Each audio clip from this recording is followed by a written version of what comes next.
Vous dites, dans ce métier, on ne mûrit pas, on pourrit. Directement. Oui, c'est-à-dire que... Et vous ajoutez, ça a un petit côté, d'ailleurs, ça a un petit côté brigade rouge, ce que je suis en train de dire. Oui, c'est assez radical.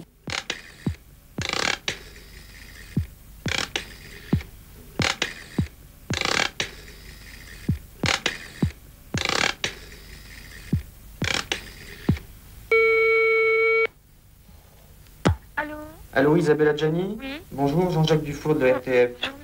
Voilà, je vous appelle parce qu'on aimerait faire un sujet sur vous, Oui. la comédienne et la lycéenne. Oui. Alors pour ça, bien sûr, j'aimerais quand même vous rencontrer avant, qu'on puisse discuter de ce qu'on va faire. Alors est-ce que l'on peut prendre un rendez-vous ensemble?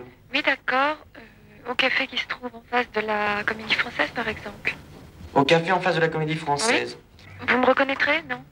Je vous ai vu, mais pas très bien. Enfin, je vous connais pas très bien. Bah écoutez, je serai la seule qui ne sera pas une vieille dame avec un vieux chapeau.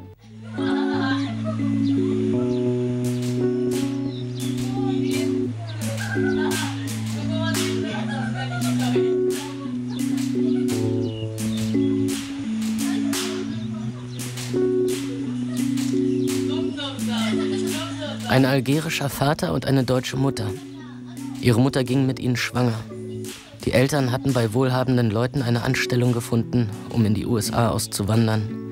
Ihre Mutter als Zimmermädchen, ihr Vater als Chauffeur und Gärtner. Sie sollten sich nach New York einschiffen. Ihre Mutter überlegte es sich im letzten Moment anders. Hätte sie damals zugestimmt, wäre ihnen wahrscheinlich eine andere Karriere beschieden gewesen. Ein anderer Beruf vielleicht, ein anderes Leben, ein anderes Schicksal.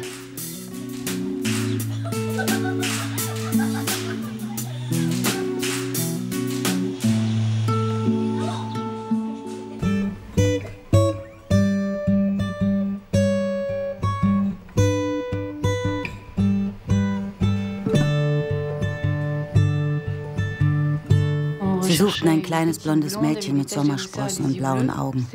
Also genau meinen Typ. Ich ging zu den Probeaufnahmen.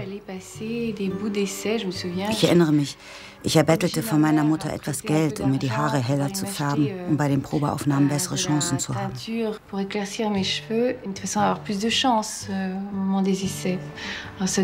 Haare wurden zwar nicht richtig blond, aber es funktionierte und ich bekam die Rolle, nur wegen meiner blauen Augen.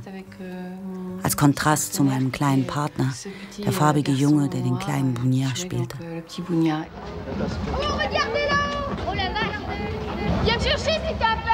Tu vas dégueulasser ta robe. Je m'en fous. Rose, veux-tu revenir? Viens me chercher, que je te dis. Espère un peu.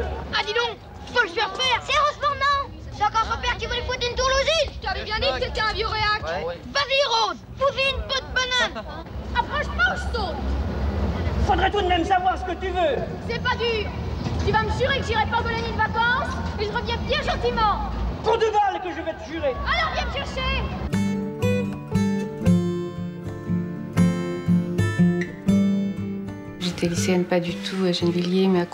Ich ging ins Gymnasium, aber nicht in Gennevilliers, sondern in Courbevoie, in der Nähe des Pont de Neuilly, also wo die Jungen und Mädchen ins Kino gehen.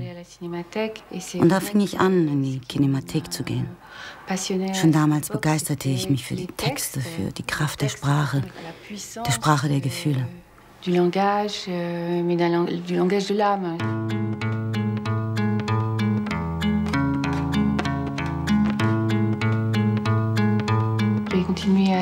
Ich ging weiter aufs Gymnasium und damals suchte Nina Compagnie junge Mädchen mit ihren sehr an Proust orientierten Castings.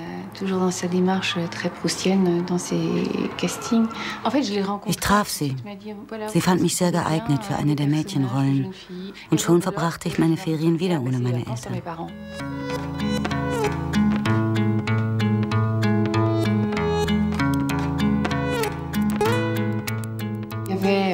Damals machten Francis Huster und Jacques Spisser ihre Aufnahmeprüfung an der staatlichen Schauspielschule. Und ich ergatterte einen Platz, um der Prüfung der Großen beizuwohnen.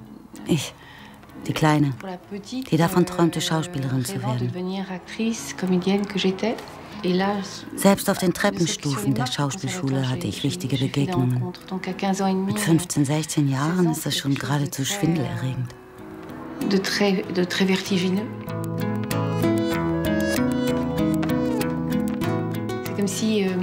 Mit einem Mal, war ich ganz nah an einem Ort, an dem Theater gespielt wurde, an dem es Texte gab. Das brachte mich meiner Zukunft näher. Elle habitait chez nous à Reims, c'est-à-dire à l'école de Reims. Mais au lieu de suivre les cours de théâtre, eh bien, elle allait suivre des cours pour passer son bac. C'est-à-dire qu'elle n'apprenait pas le théâtre, elle devait passer ses examens. Et sur scène, elle répétait, elle jouait Bernardin, elle était absolument époustouflante, extraordinaire, merveilleuse, personnage envoûtant, passionnant.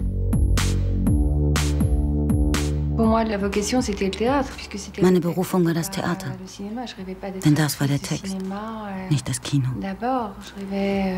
Ich träumte nicht davon, Filmschauspielerin zu werden. Erst einmal nicht. Ich träumte davon, ganz von der Kraft der Texte erfüllt zu werden, vom Raunen der Gefühle.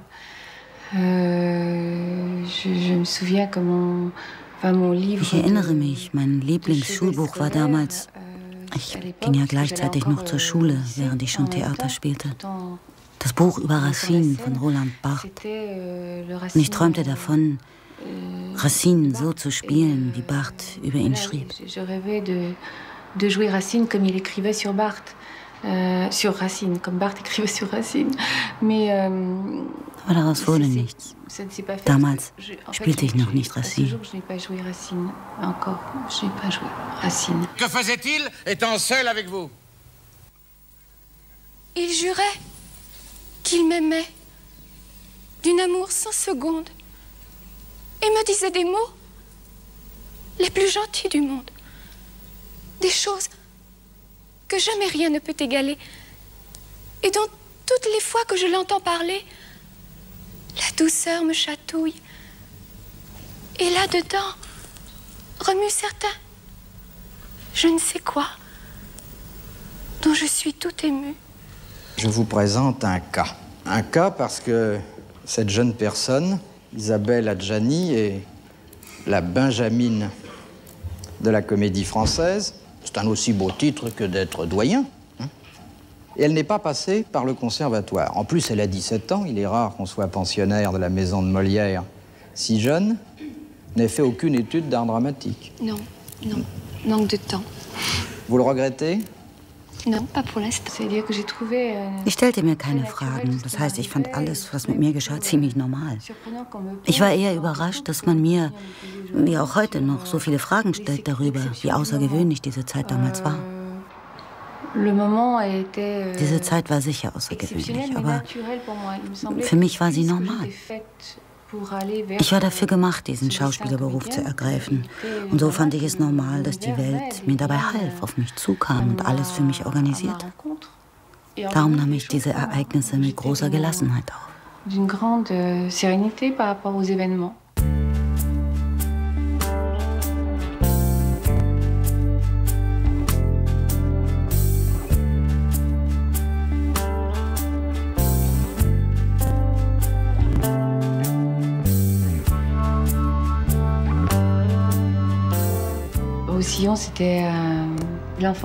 Jean-Paul Roussillon war das Enfant terrible der Comédie Française, der vernichtende Kritiker der konformistischen, institutionellen Szene der Comédie Française.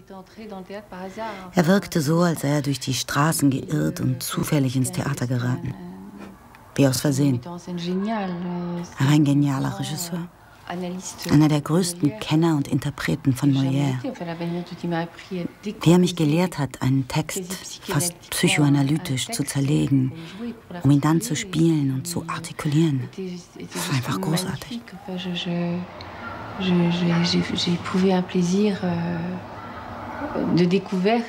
Es bereitete mir viel Freude, all das zu entdecken. Er hat mich wirklich zu einem Verständnis der Texte geführt, wie sonst niemand.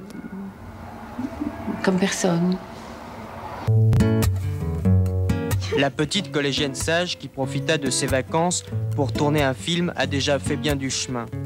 Aujourd'hui, elle interprète Sœur Françoise dans Port-Royal de Monterland, un tournant dans sa jeune carrière qui, si l'on en croit ses aînés, devrait être longue et brillante. Isabelle Adjani, une jeune fille bien décidée à aider la chance. Es kam vor, dass ich abwechselnd in 2 oder sogar 3 Stücken gleichzeitig spielte. Manchmal kam ich in meine Garderobe und sagte zu mir, schnell, mein Kostüm, welches trage ich eigentlich heute Abend? Ich erinnerte mich nicht mehr an die Rolle, die ich eine Dreiviertelstunde später spielen sollte. Nach einem ganzen Tag mit Dreharbeiten in meiner ersten größeren Rolle für Die Ohrfeige von Claude Pinoteau mit Lino Ventura. Ich hatte eine Menge solcher Tage ohne eine Atempause, gefolgt von Abenden ohne Atempause.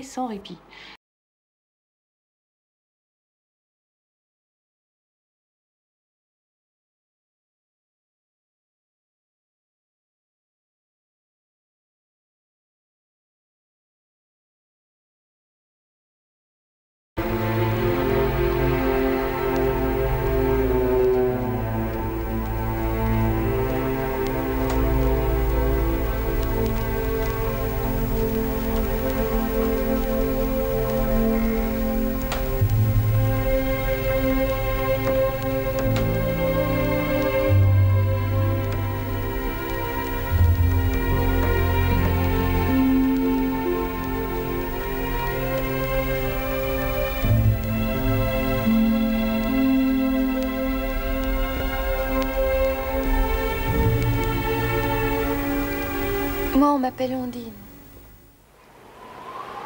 Mademoiselle, Adèle, Camille, Marguerite, Pauline, Elle, Margot, Marie, Elena, Eleonore, Agnès, Ondine, Violette, Emilie, Clara, Catherine, Anna, Laure, Stella, Rose, Viviane, Sonja, Jasmin, Isabelle.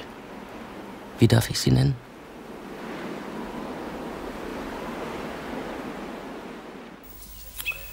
Quelle nouvelle?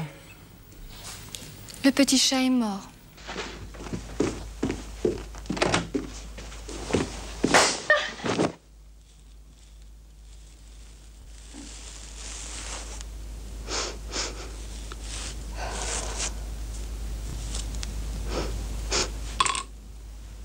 Ça vous navre quand on parle de vous? Non, ça me navre pas, mais enfin, c'est... Quand un journaliste vient vous voir, vous lui dites, écoutez, non, monsieur, rangez votre stylo, votre bloc de papier, allez donc voir monsieur Untel, il le mérite plus que moi. Non, je suis pas aussi philanthrope que bon. ça. J'étais embarrassée par le sort. Ich fühlte mich unwohl mit der festen Erwartung, die man mir zugewiesen hatte, so glorreich sie auch sein mochte. Dieses Problem hat mich jahrelang verfolgt und ist manchmal heute noch da. Ich wehrte mich dagegen, dass man alles auf meine Person reduziert. Was natürlich aussichtslos war. Man kann den Medien nicht verbieten, eine Erwartung an jemanden heften zu wollen. Egal, ob im Guten oder im Schlechten. Und das war eine der ersten Erwartungen, die man mir zugewiesen hatte und die ich ganz offen zurückzuweisen suchte, weil ich spürte, dass sie von etwas Unheilvollem überschattet war.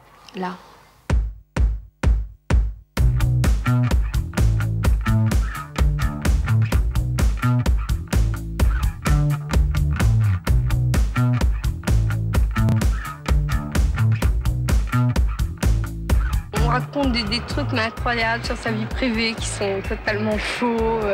On se sert évidemment de sa jeunesse et du fait qu'elle sort d'un milieu ouvrier, qu'elle habite à Gennevilliers, etc. On fait une petite légende là-dessus et puis en fait c'est totalement faux, quoi. Tatsächlich liefen mir schon mit 16, 18 Jahren Männer nach, als ich noch völlig unschuldig und jungfräulich war. In jeder Beziehung.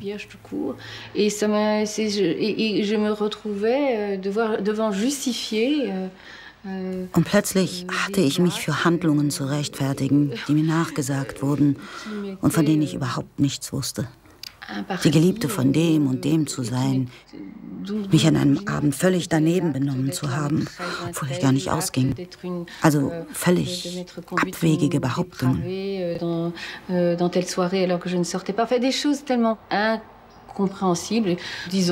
Schon damals löste ich geradezu krankhafte Fixierungen auf meine Person aus.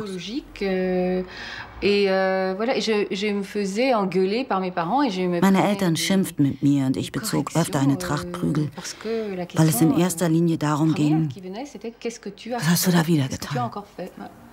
Leider hatte ich gar nichts getan. Und so ging das mein Leben lang. Vous m'avez dit, je ne suis pas la petite Adjani. Alors Non, c'est tout. Alors vous êtes quoi? Je suis moi, c'est tout. Pas la peine de mettre de qualificatif devant, derrière. Non, mais je mettais ce qualificatif parce que les gens disent. Ah oui, mais les gens le mettent, alors moi je l'enlève. J'aime pas qu'on m'embête. Ich mag es nicht, wenn man mir auf die Nerven geht. Ich möchte das machen, was ich gut kann. Und will nicht jedes Mal erneut dafür einstehen müssen. Ich habe eigentlich immer versucht, allerdings vergeblich, mich aus dem Staub zu machen, eher zu fliehen, als zu gehorchen. Aber dafür zahlt man einen hohen Tribut. Oft wird man dafür bestraft. Les photographes ont boudé Isabelle Adjani. Ils lui reprochent de ne pas être assez coopérative avec eux. Il me semble pourtant avoir aperçu Isabelle Adjani à la une de tous les journaux cette semaine. Es ist bekannt, wie unwohl ich mich fühle, wenn so viele Objektive auf mich gerichtet sind. In jenem Jahr weihte Cannes den Nouveau Palais ein. Und die Fotografen, die sich darüber ärgerten, dass sie nicht mehr in den großen Vorführsaal durften, nahmen mich als Geisel, um ihre Rechte und Forderungen geltend zu machen. Je crois que la seule façon de faire le biais, c'est de se donner des motivations plus actuelles, enfin je veux dire plus d'actualité si on peut dire, c'est-à-dire d'avoir une certaine définition du comédien différente du mythe, qui soit, oui, en dehors du mythe. Dann kam die Geschichte der Adèle H., vielleicht ihr schönster Film. François Truffaut sagte über sie: Das ist die einzige Schauspielerin, die mich zum Weinen gebracht hat. Deshalb wollte ich mit ihr drehen. Ich war überzeugt, dass man sie jeden Tag filmen müsste, sogar sonntags. Wenn mich nicht damals François Truffaut vor diese schwierige Wahl gestellt hätte. Denn die Comédie Française wollte mich nicht gehen lassen. Man hatte mich für verschiedene Rollen eingeplant und wollte mich nicht für die Dreharbeiten beurlauben, wie es sonst bei Schauspielern üblich ist. Dann wäre ich wahrscheinlich noch viele Jahre an der Comédie Française geblieben. Damals war sogar im Gespräch, mich trotz meines jungen Alters zu einem dauerhaften Mitglied der Comédie Française zu machen, nur um mich zu halten. Aber die ganz eigene Beharrlichkeit von François Truffaut, was mir übrigens etliche schlaflose Nächte bereitet hat, denn ich hatte furchtbare Angst vor dieser Entscheidung und war sehr aufgewühlt, hat dann doch schwerer gewogen als mein Vertrag mit der Comédie Française. Und einige Leute aus dem Publikum attackierten mich deswegen. Sie wollten mich auf der Bühne sehen und kamen zu mir und sagten: Sie irren sich. Sie machen einen großen Fehler in Ihrem Leben. Ich war also recht verängstigt und hatte bei dieser Warnung das Gefühl, einem Konzil von Predigern gegenüberzustehen. Und ich habe auch nie das Unangenehme dieses Wechsels vergessen können, der wohl doch etwas zu schnell kam. Es war vielleicht doch zu früh für eine Filmkarriere. Ich hatte nicht mal Zeit gehabt, mein Spiel am Theater zu festigen. Und nun musste ich mich plötzlich beim Film behaupten. Ich weiß nicht. Es ging alles sehr schnell. Und sicherlich zu schnell. Tout est allé très vite, et sûrement trop vite. Comme tu as changé, Albert. Je ne peux pas oublier les lettres que tu m'as écrites. Moi, je ne les oublie pas. Il y a aussi celles où vous me parlez de mariage. Je pourrais les montrer à ces femmes, à toutes vos maîtresses. Albert, tu n'as pas oublié? Eh bien, c'est vrai, j'ai pensé vous épouser. Maintenant, je n'y pense plus. Quel mal y a-t-il? Quel mal y a-t-il? Mais Albert, je ne t'ai rien demandé. C'est toi qui es venu me chercher. C'est toi qui as voulu de moi. C'est toi qui profitais des soirées de table tournante pour me toucher le bras. C'est toi qui me caressais dans les corridors. Je me suis donnée à toi, il faut me garder. Vous entendez? Il faut me garder. Pour moi, l'intérêt de prendre Isabelle est surtout une coïncidence entre le fait qu'elle est une actrice émotive, émotionnelle, et que le personnage est un personnage émotionnel. Voilà, c'était surtout ça. C'était surtout une coïncidence d'intensité. Adèle Hugo a vécu une passion vraiment extraordinaire et elle a fait des choses que probablement des femmes de son époque n'auraient pas eu le courage ou l'audace de faire. Et Isabelle Adjani est une actrice qui joue chaque plan comme si c'était le plus important du film, même s'il s'agit seulement de pousser une porte et de passer. Je me souviens d'une scène qui se situe vers la fin du film où son visage était tellement transformé, elle est dans un lit à ce moment-là, dans un endroit assez désolé, une espèce d'asile. Et je suis allé la voir, je lui ai dit « Qu'est-ce que vous avez mis dans votre bouche ?» Et elle a ouvert la bouche, elle a dit « Mais j'ai rien mis. » Et or, moi j'étais persuadé qu'elle avait fait quelque chose parce que c'était plus la même femme. Donc ça, c'est avec ses moyens d'actrice qu'elle a fait ces choses-là. Le cinéma qu'il aimait, das Kino, das er liebte und das ich durch ihn entdeckte, war in allen Szenen und Einstellungen präsent. Das habe ich sehr gemocht. Und für die Sonntage auf Guernsey, was alles andere als eine Südseeinsel ist, man ertrinkt dort im Grau, ließ er sich 35mm Kopien von Filmen schicken, die er besonders mochte, und führte sie in einem kleinen Raum vor. Wir saßen auf Kantinenstühlen und entdeckten Der Glanz des Hauses Amberson, All About Eve, also legendäre Filme. All About Eve, des films mythiques. Von François Truffaut habe ich gelernt, was das Kino ist, so wie ich von Jean-Paul Roussillon gelernt habe, was das Schauspielen am Theater ist.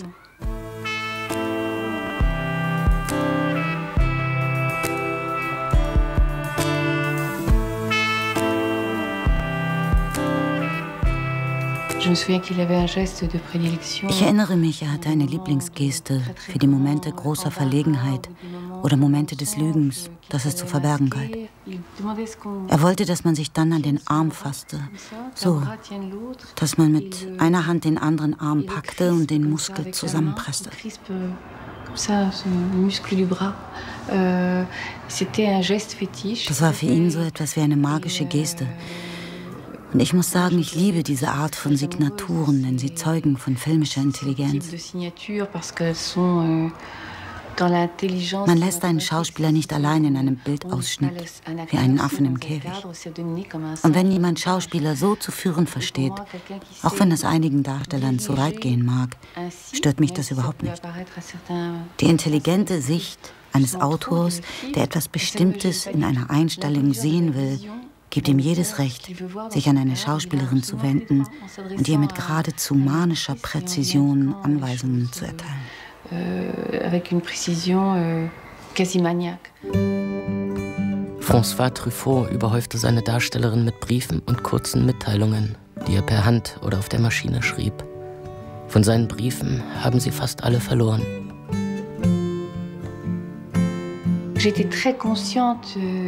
Ich war mir völlig bewusst, dass dieser Film ein Vorwand war, um mich zu filmen. Ich weiß, er litt jeden Tag darunter, Liebesgefühle filmen zu müssen. So sehr an dem Film zu hängen und in gewisser Weise auch an mir. Au film, à moi aussi d'une certaine façon, il tombait amoureux de son actrice. Er verliebte sich in seine Darstellerin, die viel zu jung war, um auf die Avancen eines Regisseurs einzugehen, der viel zu erfahren und viel zu berühmt war, um die Schauspielerinnen zu verführen, mit denen er drehte. Dabei war er wirklich unwiderstehlich und es hätte durchaus dazu kommen können.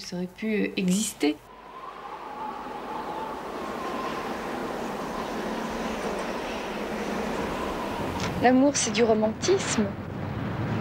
En pleine période classique, en pleine période romantique, en pleine période de maintenant, c'est exactement pareil. Les gestes sont les mêmes, les mots sont les mêmes, les attitudes sont souvent les mêmes, même si elles sont apparemment différentes, c'est toujours le même sentiment, les mêmes influences, toujours pareil. Adèle und Camille sind Liebende auf der Suche nach der absoluten Liebe. Doch auf ihrem Weg finden sie nur Unglück, Einsamkeit und Tod.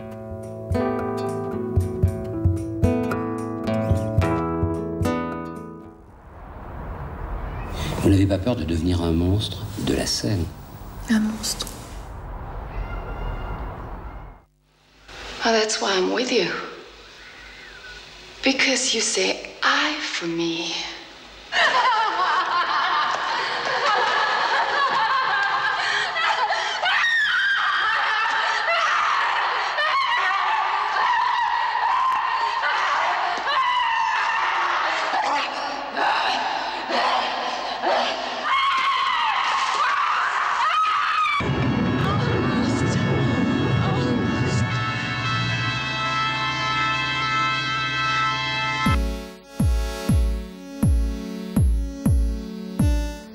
Sie haben es immer geschafft, die Aasgeier zu verjagen. Ich bin Schauspielerin, um Liebe zu geben. Dafür bringt man mir Liebe entgegen, wie man mir auch Hass entgegenbringt. Klatsch, Attacken, Verleumdungen, das Gerücht, sie hätten AIDS. Sie seien daran erkrankt, sie seien tot, wie einige behaupteten. Eines Sonntagabends erschienen sie live in den 20-Uhr-Nachrichten des ersten Programms. Sie waren lebendig und in bester Verfassung. Non, ben alors, moi j'ai mon fils qui est à Montpellier. Ouais. Dans de la recherche, dans des trucs, biologiste. Ouais. Il a appris hier par des copains avec qui il faisait du ski que Adjani serait morte à Montpellier il y a un jour ou deux, secret médical. Damals sagte ich mir, alle sind verrückt außer mir. Das ist doch seltsam. Wie ist das möglich? Nun ja, darauf gab es recht konkrete Antworten. Ich hatte gegen den rechtsextremen Front National Stellung bezogen. Ich redete zum ersten Mal über die algerische Herkunft meines Vaters, der die französische Staatsbürgerschaft angenommen hatte, also Franzose war. Aber ich machte seine Wurzeln geltend. Und das löste eine gewisse Verwunderung aus, denn plötzlich war ich nicht mehr ein rein französisches Erzeugnis.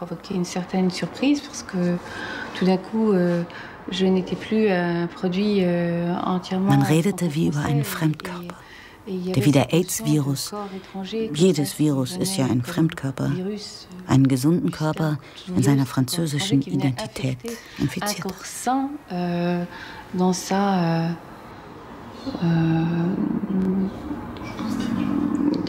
son identité française.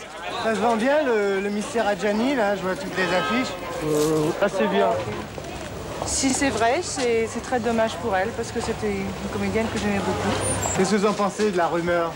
Il y a des rumeurs malsaines. Il y a beaucoup de jaloux. On ferait mieux de s'occuper de la santé du front. Man darf nicht vergessen, es war zu einer Zeit, als niemand wusste, was diese Epidemie war und woher sie kam. Es herrschten die verrücktesten Ideen und Meinungen. Die Leute gaben einem nicht die Hand, sie berührten einen nicht. Im Restaurant vermieden sie, einem ein Besteck zu geben, aus Angst, man könnte sie infizieren. Ich habe damals 9 Monate lang im Wahnsinn der anderen gelebt. Und ich sah mich gegenüber Leuten, die mehrheitlich der homosexuellen Community angehörten, in der Verlegenheit, mich gegen eine Krankheit zur Wehr zu setzen, mit der man mich virtuell infiziert hatte, um mich symbolisch zu töten. Und selbst wenn ich 20 Mal statt 5 Mal negativ getestet worden wäre, wie es bei mir der Fall war, hätte das nichts an der Schlussfolgerung geändert. Sie waren überzeugt, dass sie recht hatten. Alles andere war gelogen. Und das war wohl eine der abscheulichsten Formen von Verfolgung, die ich in meinem Leben erfahren habe.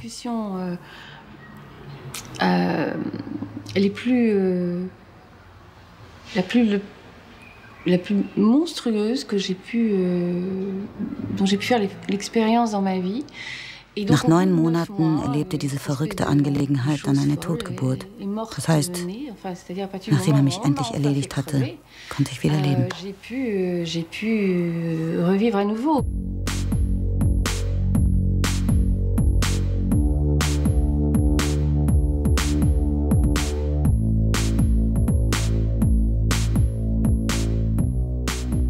Pour parler des médias, je me suis toujours dit, bon, was die Medien betrifft, habe ich mir immer gesagt, da sind sie doch auf gemeinste Weise zu weit gegangen.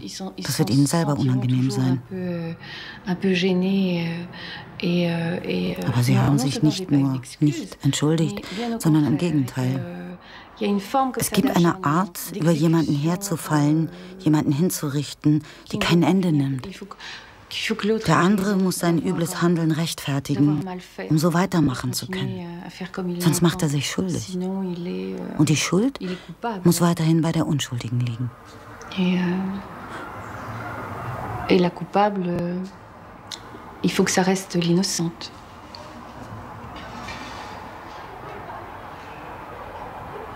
Is that Lucy sacrifices her life in order to destroy the monster, but it's a sacrifice that is completely in vain, because her own husband and most of the rest of the world has become a vampire. And besides, what she does is she stops this sort of happy anarchy that has gone on in town. Wir werden die Sache von Grund auf wissenschaftlich untersuchen, ohne Voreingenommenheit und ohne Aberglauben. Genug mit Ihrer Wissenschaft. Ich weiß jetzt, was ich tun muss.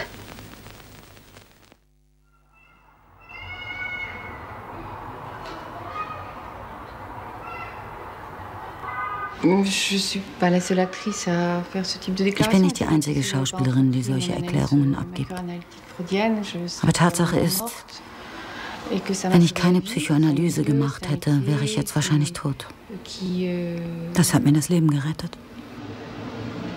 Dieses Milieu, dieser Beruf kann eine große Verstörung in einem anrichten, eine große seelische Verwirrung.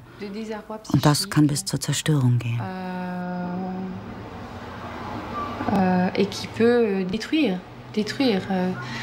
J'ai préféré, oui. Ich habe es vorgezogen, die Schwierigkeit zu leben, die ja irgendwann immer wieder auftaucht. Als unumgänglich, als unabwendbar anzusehen. Elle se présente toujours à un moment ou à un autre comme incontournable, inéluctable et je préfère la regarder Ich ziehe es vor, ihr ohne Maske in die Augen zu sehen und eine Analyse zu machen.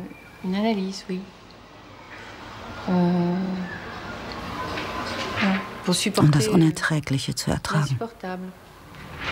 Was ist das Unerträgliche für Sie? Alles, was einen daran hindert, zu leben. Zu leben mit dem Gefühl, lebendig zu sein. À vous laisser vivre. À vous laisser vivre avec le sentiment d'être en vie.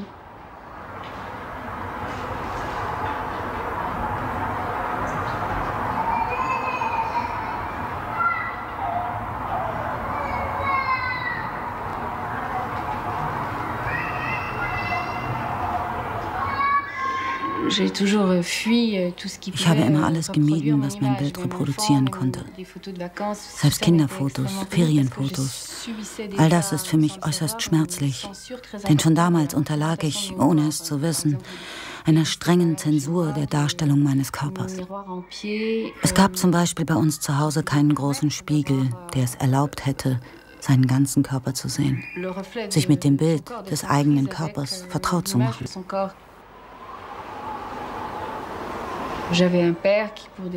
Ich hatte einen Vater, der aus kulturellen Gründen heraus, aus einem komplizierten Verhältnis zu mir, seiner Tochter, zu verhindern suchte, dass ich mit meinem eigenen Bild konfrontiert wurde. Wenn ich im Badezimmer war, ein winziger Raum, wo man sich wusch, sich zurechtmachte, sich frisierte, die Zähne putzte, dann war das für meinen Vater fast unerträglich.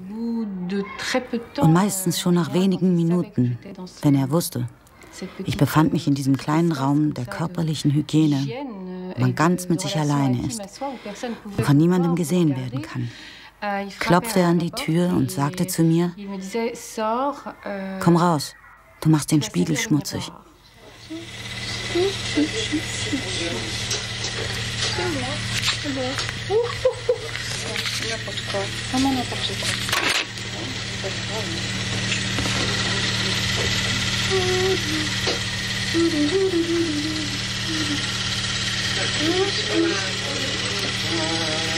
Tu retournes là-bas?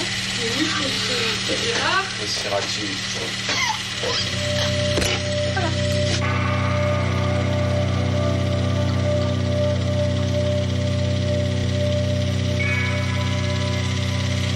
Voilà.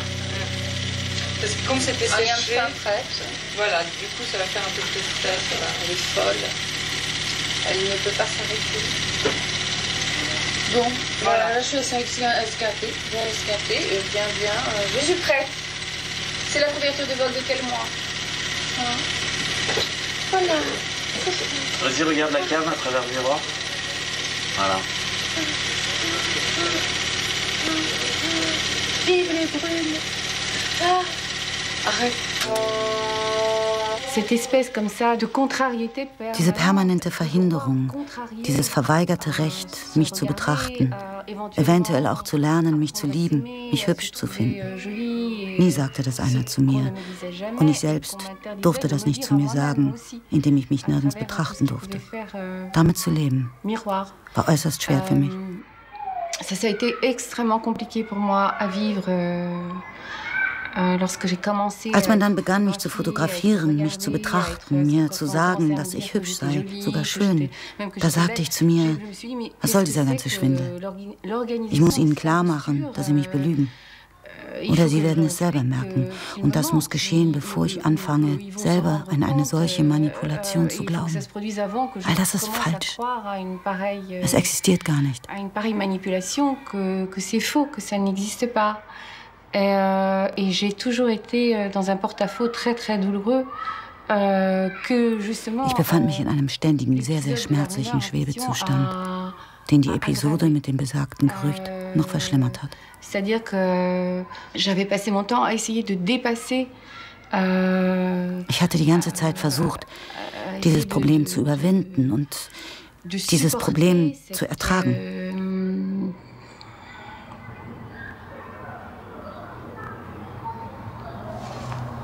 Cette difficulté-là, et là, ça m'a...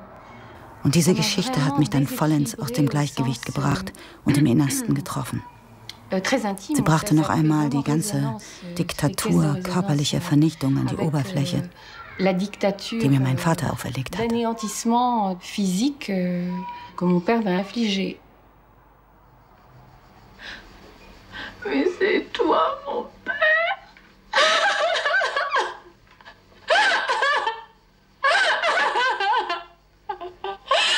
C'est toi, mon père. Pourquoi tu dis ça? Pour revenir donc. Auf die Absurdität dieses Gerüchts zurückzukommen, das nur insofern Bedeutung hat, als es Spuren in mir hinterlassen hat. Dans une relation de dysmorphisme par rapport à mon corps, par rapport à... Tatsächlich hatte ich ein entfremdetes Verhältnis zu meinem Körper. Es war wirklich ein sehr gestörtes Verhältnis. Und wenn ich eine Neigung zum Trinken gehabt hätte, wäre ich hoffnungslos dem Alkohol verfallen. Une grande alcoolique, si j'avais pensé que me droguer. Und wenn ich nicht überzeugt gewesen wäre, dass Drogen mich völlig kaputt machen, wäre ich wahrscheinlich drogenabhängig geworden. Aber ich hatte einen Bruder, der sich selbst zerstörte, der sich langsam durch Drogen aufzehrte, bis er erst nach einer ganzen Weile starb, denn er war unglaublich widerstandsfähig. Aber ich wusste von mir, dass ich diese körperliche Widerstandskraft nicht besaß. Und so hielt ich weiter durch, ausgeblutet, versteinert, verängstigt. Ich versuchte der Vernichtung zu entrinnen, indem ich mich zeitweise in einigen Etappen meines Lebens und meiner Karriere selbst zerstörte. Man hat viel über ihr Aussehen geredet, über ihr Comeback. Aber für mich waren sie nie wirklich fort.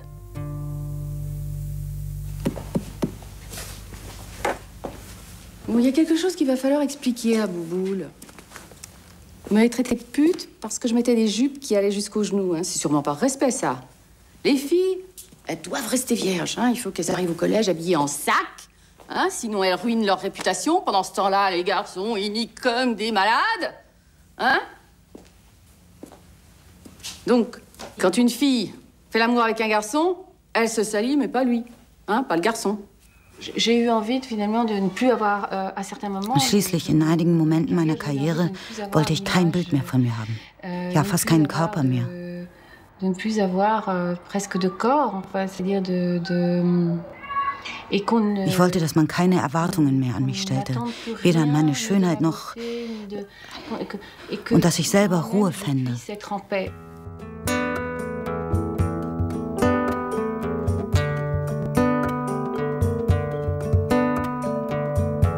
Sie haben für Camille Claudel gekämpft. Sie haben die Rechte an einer Biografie gekauft. Sie standen an der Spitze eines Projekts. Camille Claudel a été écrit à cause de cette... Das Drehbuch für Camille Claudel wurde wegen dieses AIDS-Gerüchts geschrieben. Il est vrai que je me suis retrouvée à un moment, pour en parler très concrètement, de ma carrière où Tatsächlich gab es, ganz konkret gesagt, einen Moment in meiner Karriere, wo die Filmindustrie sich kaum vorstellen konnte, dass ich, so verrückt sich das anhören mag, noch weiterarbeiten würde. Bruno Nuiten, der ein herausragender Kameramann war und mit dem ich damals zusammenlebte und den ich unendlich bewunderte, war absolut führend, was die Risiken des Lichts betraf, das er einzufangen verstand. Sein ganzes Bestreben galt dem Schatten. Er ließ das Licht aus dem Schatten heraus entstehen. Im Gegensatz zu manchen Regisseuren wusste er, wo die Kamera zu stehen hat, welche Einstellungen er wollte. Und er hatte immer zu mir gesagt, ausgeschlossen, dass ich jemals in die Regie wechsle. Nie werde ich diesen geschützten Ort des Schattens aufgeben.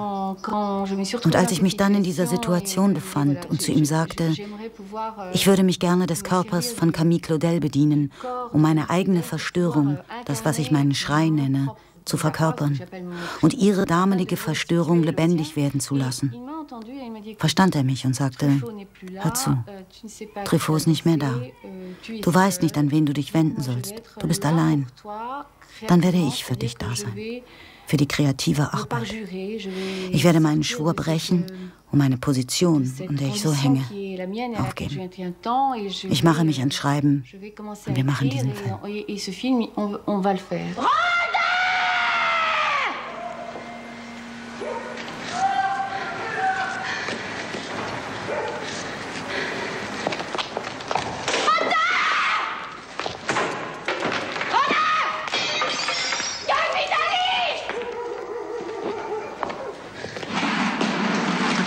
Du diable.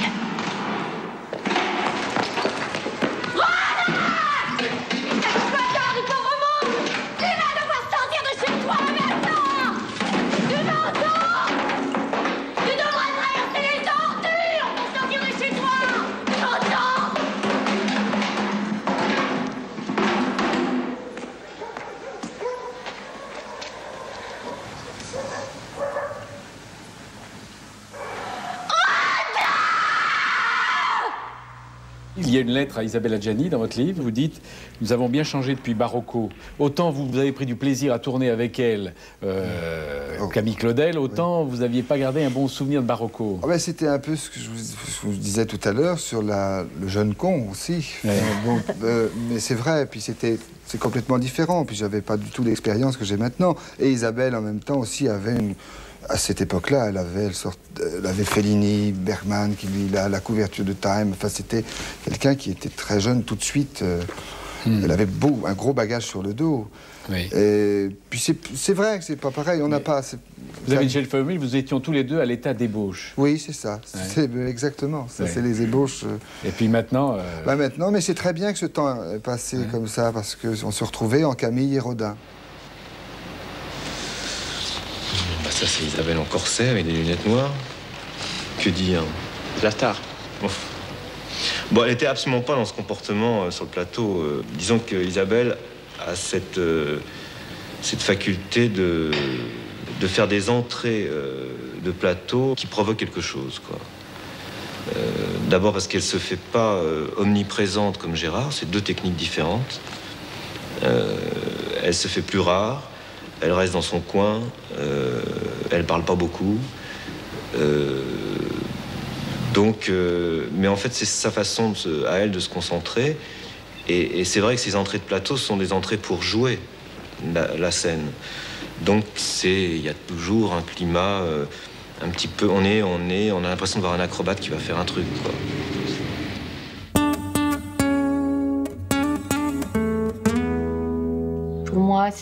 Für mich ist dieser Film wichtig, weil er mir Bekanntheit und Anerkennung gebracht hat. Und für Bruno Nuiten war er wichtig, weil er ihm ermöglichte,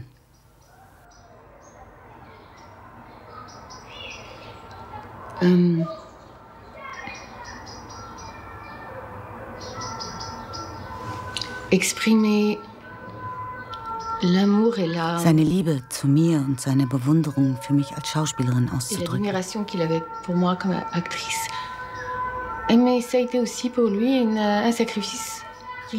Aber er brachte damit auch ein Opfer, das ihm seinen schützenden Schatten genommen hat, das ihm die Lichtgestaltung verleidet und ihn vom Kino abgebracht hat, obwohl der Film sehr erfolgreich war.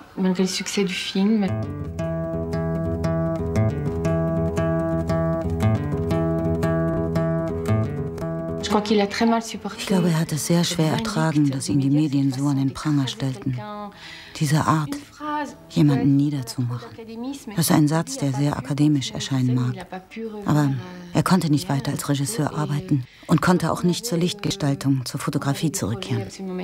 Dabei hatten wir ganz großartige Projekte. Wir wollten gemeinsam 2 Filme pro Jahr machen. Und bei diesen Filmen wäre sicher manchmal etwas Einzigartiges herausgekommen und ein andermal etwas weniger gelungen. Und damals erlebte ich wirklich, aber diesmal als Zeugin und nicht als Opfer, die Zerstörung.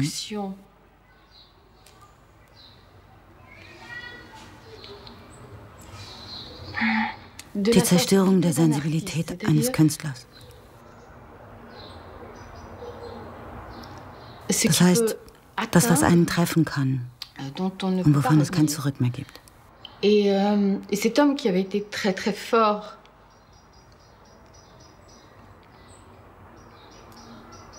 pour moi, und dieser Mann, der so stark gewesen war für mich, in einer sehr kritischen Phase meines Lebens, meiner Karriere, stand mit einem Mal ganz hilflos da, in der Seinen, und trennte sich vom Kino. So wie auch wir uns getrennt haben infolge der Gewalt der Dinge und aus anderen Gründen. Par la force des choses, de cette chose-là et d'autres choses, lui et moi. Et quand je repense und wenn ich an diese Zeit zurückdenke, wird mir erneut klar, wie sehr der Zerbrechlichere von uns beiden nicht der war, den wir dafür gehalten hatten. Et moi, je suis pas arrivée à avoir und ich habe es nicht geschafft, die gleiche Kraft für ihn aufzubringen, die er für mich gehabt hatte.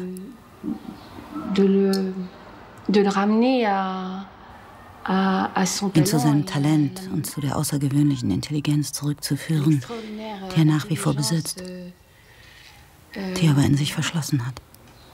Qu'il a toujours, mais qu'il a enfermé, qu'il a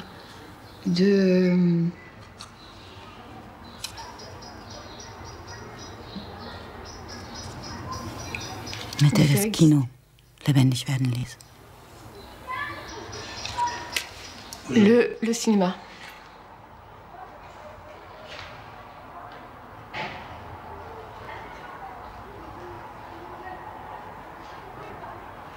Notre fils, puisque nous avons un fils ensemble. Unser Sohn, denn Bruno Nuiten und ich, wir haben einen gemeinsamen Sohn.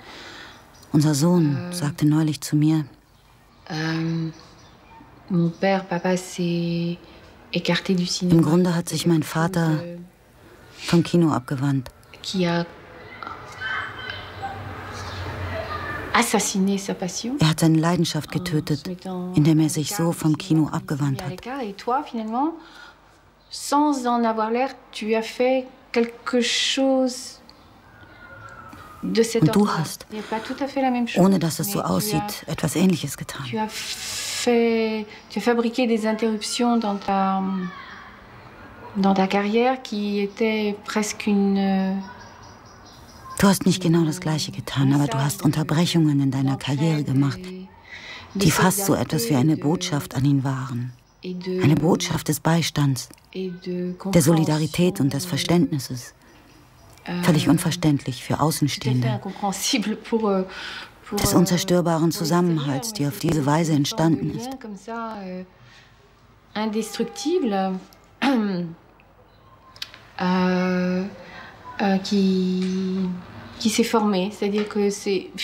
Das heißt, Filme zu machen ohne ihn, das hieß oft, keine Lust zu haben, welche zu machen.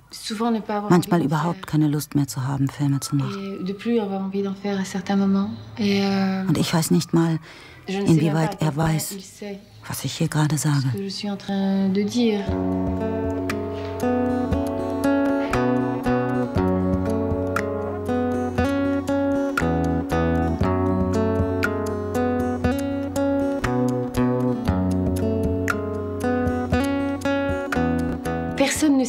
Niemand weiß, wie wenig eine Karriere dem gleicht, was davon zu sehen ist. Sie umfasst die Filme, die da sind, die Filme, die nicht da sind, die man verpasst hat, die Filme, die man abgelehnt hat. Les raisons sont souvent des raisons extrêmement privées. Die Gründe dafür sind oft ganz persönliche, die überhaupt nichts mit dem Beruflichen zu tun haben, mit dem Filmemachen.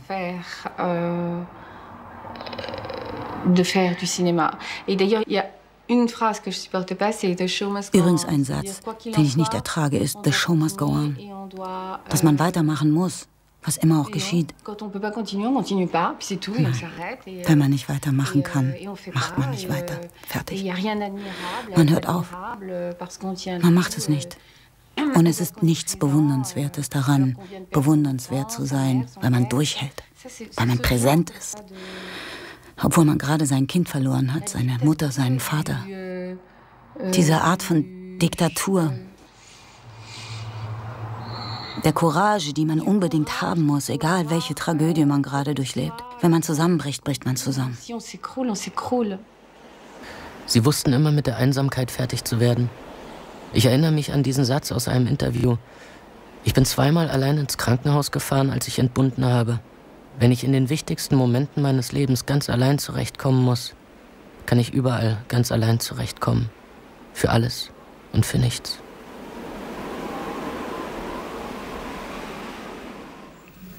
La volonté, c'est de ne pas être d'accord, de ne pas se soumettre, s'opposer. Sie haben immer gegen das Unrecht gekämpft. In schwierigen Momenten waren sie immer da. Sie haben Salman Rushdie verteidigt.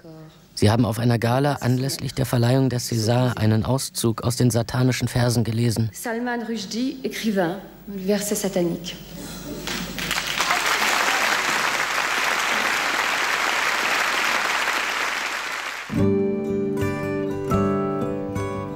Warum all diese Jahre der Abwesenheit im Film, am Theater?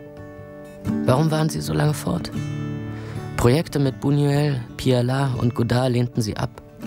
Ich wartete ungeduldig auf ihre Rückkehr. Ich informierte mich. Dreharbeiten in weiter Ferne. Ich gehöre zu den wenigen Glücklichen, die sie auf einer Theaterbühne gesehen haben.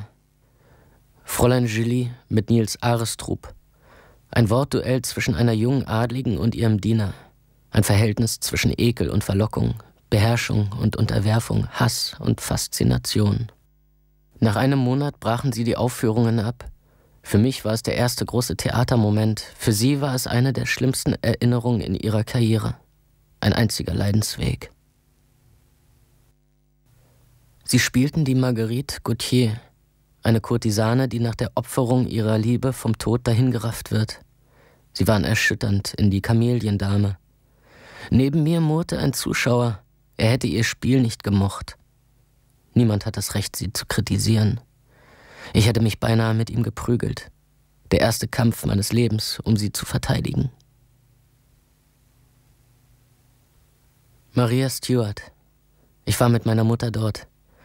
Erinnern Sie sich? Ich saß in der 4. Reihe. Eine Mischung aus Tränen und Lächeln. Von ihren Lippen kam ein vielfaches Danke, Wie lange dauerten die Standing Ovations? Ich weiß es nicht mehr.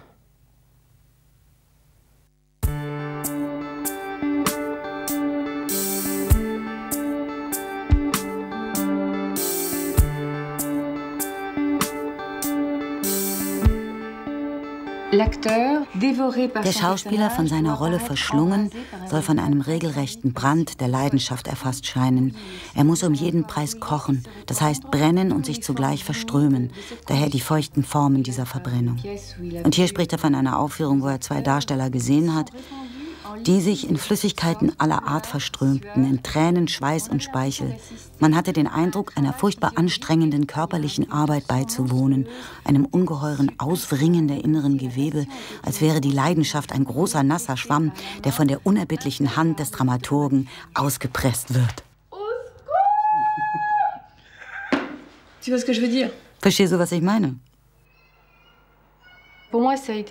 Für mich war es schwer zu glauben, dass, wenn man als ganz junge Schauspielerin nicht alles gab, das auch etwas von Betrug hatte. Betrug innerhalb der eigenen Haltung.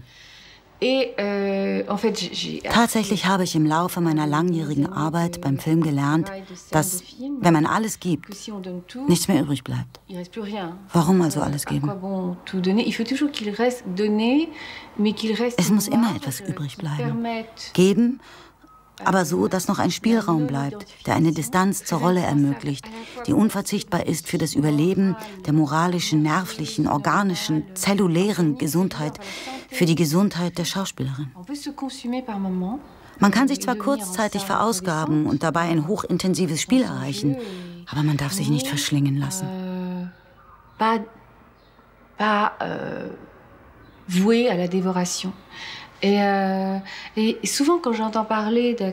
Und oftmals, wenn ich von Schauspielerinnen höre, darunter besonders eine, die in Frankreich Karriere gemacht hat, obwohl sie nicht Französin war, die ihr Herzblut hingegeben haben für ihre Rollen, für die Regisseure, für ihr Publikum, wie eben Romy Schneider, dann fühle ich ein ziemliches Unbehagen.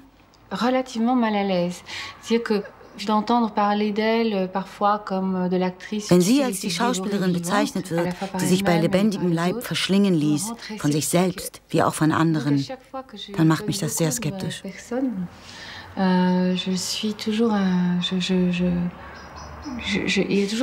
Darum halte ich jedes Mal, wenn ich viel von mir selbst gebe, für einen kurzen Moment inne, wo ich mich frage, nicht, ob es sich lohnt, sondern ob ich nicht gerade dabei bin, den Seelenkannibalen in die Hände zu arbeiten.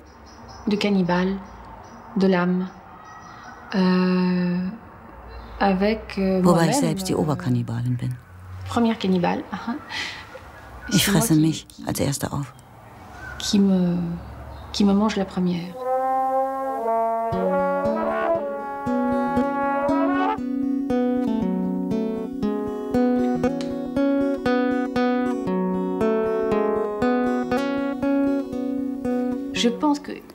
Ich glaube, dass es außerordentlich wichtig ist, die Schauspieler und Schauspielerinnen zu beschützen.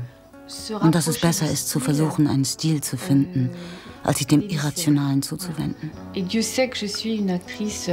Und ich bin, weiß Gott, eine Schauspielerin, die als irrational und leidenschaftlich gilt, die dafür berühmt ist und sogar dafür gefeiert und ausgezeichnet worden ist. Aber ich bin nicht überzeugt vom Zwang des Schmerzlichen. Du tout par l'obligation de la douleur.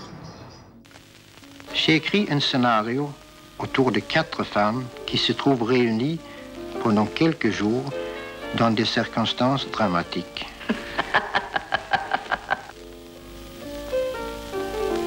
J'ai demandé à 4 merveilleuses comédiennes, qui sont toutes mes amies, de jouer les 4 rôles. Harriet Andersson, Ingrid Thulin, Kari Sylvan et Liv Ullmann.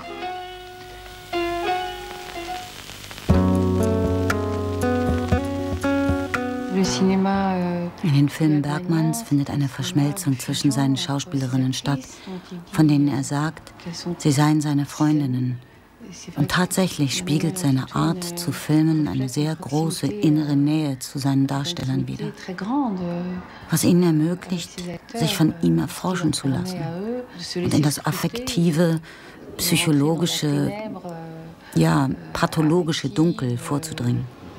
Psychologique, même pathologique. Donc je comprends ce que font ces actrices. Ich verstehe durchaus, was diese Schauspielerinnen tun. Das ist mir nicht fremd. Es gibt Dinge, die andere Schauspielerinnen tun, die mir fremd sind und dabei genauso gut sind. Aber diese Art zu spielen ist mir weniger fremd. Ich glaube nicht, dass man allein als Schauspielerin das lebendig werden lassen kann, denn dafür ist eine eigene Sicht nötig. Jemand, der weiß, was ein Bildausschnitt ist.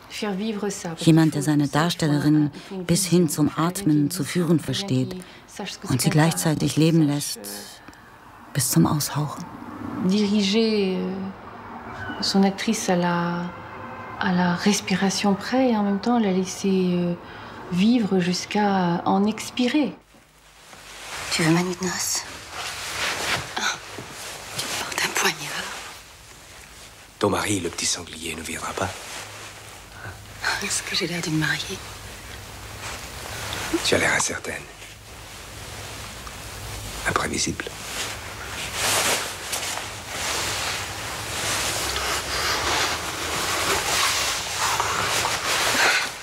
Ce soir, je veux que tu m'aimes comme tu ne m'as jamais aimé. Elle peut être capable de cette dureté, capable de cette infinie compassion. Elle peut être cette femme qui regarde les choses et qui s'en remplit, et qui se remplit elle peut être débordée d'amour et être bouleversante d'amour. Elle peut avoir cette dureté et cette arrogance. Donc elle a ce chemin de l'arrogance à la compassion, comme ça, qui est en l'état actuel, veut dire oui. C'est bête de dire la seule, mais enfin c'est probablement la seule, quand même. Il faut pouvoir le faire.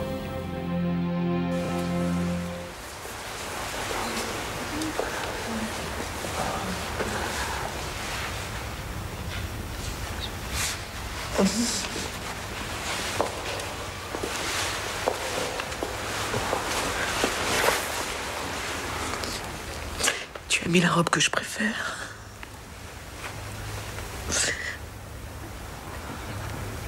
Charles, je l'aime. Où es-tu? Je l'aime, Charles. J'ai besoin de... Ich brauche jemanden, an den ich mich wenden kann, den ich fragen kann, was hältst du davon? Was ist dir lieber? Ich brauche einen ständigen Dialog. Und die Regisseure, mit denen ich am besten gearbeitet habe, waren die, die mir diesen Zugang gewährt haben. Ich brauche auch, dass man mir vertraut. Dadurch kann ich mich noch besser auf die Überlegungen und die Sicht eines Regisseurs einlassen. Es muss ein Dialog stattfinden, aber nicht wie in der Schule. Es gibt keine Lehrer und Schüler. Für den Regisseur ist der Schauspieler eine Person, die in ihm Hinwendung, Wohlwollen, Neugier, Zuneigung erwecken sollte. Als Schauspieler möchte man das Beste für ihn, möchte ihn zufriedenstellen, um das Beste zu geben. Denn es ist immer angenehmer, sowohl für den Regisseur als auch für die Darsteller, sich auserwählt zu fühlen für die Geschichte, die gedreht werden soll. Pour l'histoire. Man neigt dazu, ihre Rollen in den Komödien zu vergessen. Clara und die tollen Typen. Bon voyage. Heirate mich nicht, Chérie. Und Feuer und Flamme. Voilà, superbe ça. Et vers 2 secondes. Pour moi, un plateau, c'est un lieu. Ein Filmset ist für mich ein Ort, an dem man lebt, aber dem ich nie das reale Leben vergessen kann. Das heißt, wenn etwas aus technischen Gründen eilt, dann verhalte ich mich solidarisch, um das Problem zu lösen.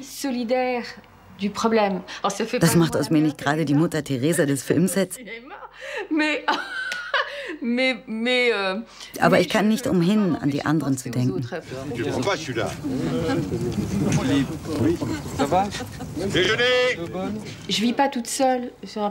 Auf einem Filmset lebe ich nicht allein. Auch deshalb bin ich gern auf einem Set. Ich sitze lieber auf einem Eimer als auf einem Armstuhl mit meinem Namen. Nicht, weil ich bescheiden, nett, einfach und normal bin. Ich bin weder besonders normal noch unbedingt nett. Ich fühle mich so einfach besser, weil ich gerne etwas mit anderen zusammen mache. Ich mag die Vertrautheit untereinander. Ich muss Blicke mit den Leuten wechseln können.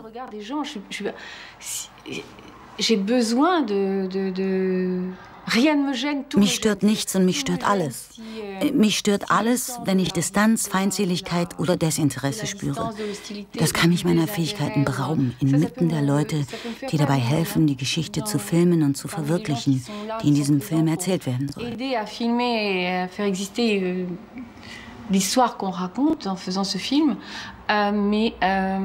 Aber mich stört nichts, wenn alle da sind, wenn alle präsent sind. Mademoiselle, mein ganzes Leben lang waren Sie da.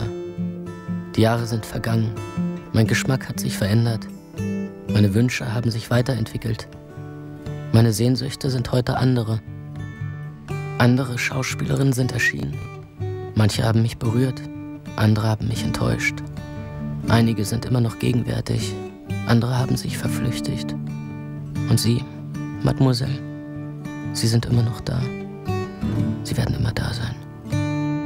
Et merci à Isabelle Adjani, aux spectateurs, au film et au réalisateur.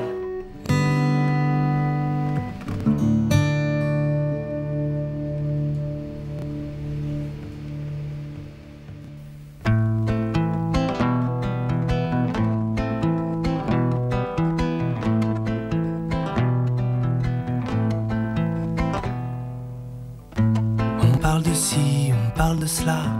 Et comme si cela ne suffisait pas, on dit encore, on dit partout, au bien des choses de mauvais goût. Mais j'entends encore le bruit qui court, inscrire des murs que l'on efface, de quelques phrases à couper court, qui se perdront quoi qu'on en fasse. Mais il est malin, celui qui sait ce que l'autre jour il acquiesçait, en secouant la tête de haut en bas, en affirmant je ne sais quoi. Mais faut bien qu'il meuble avant la foule, c'est quelques hommes qui gâchent le temps.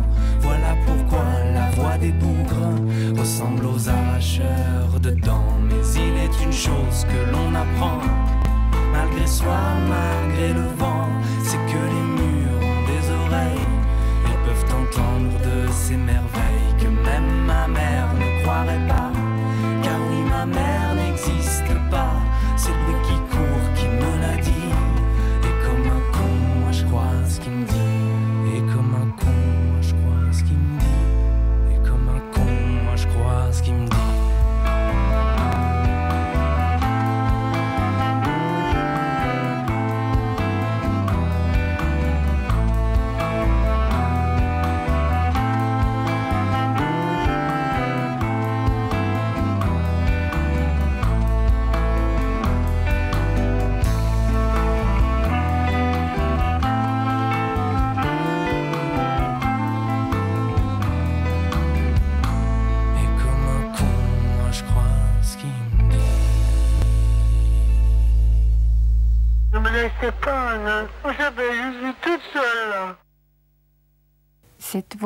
Diese Stimme von Marlene bewegt mich sehr, weil sie mich an die Stimme meiner Mutter erinnert.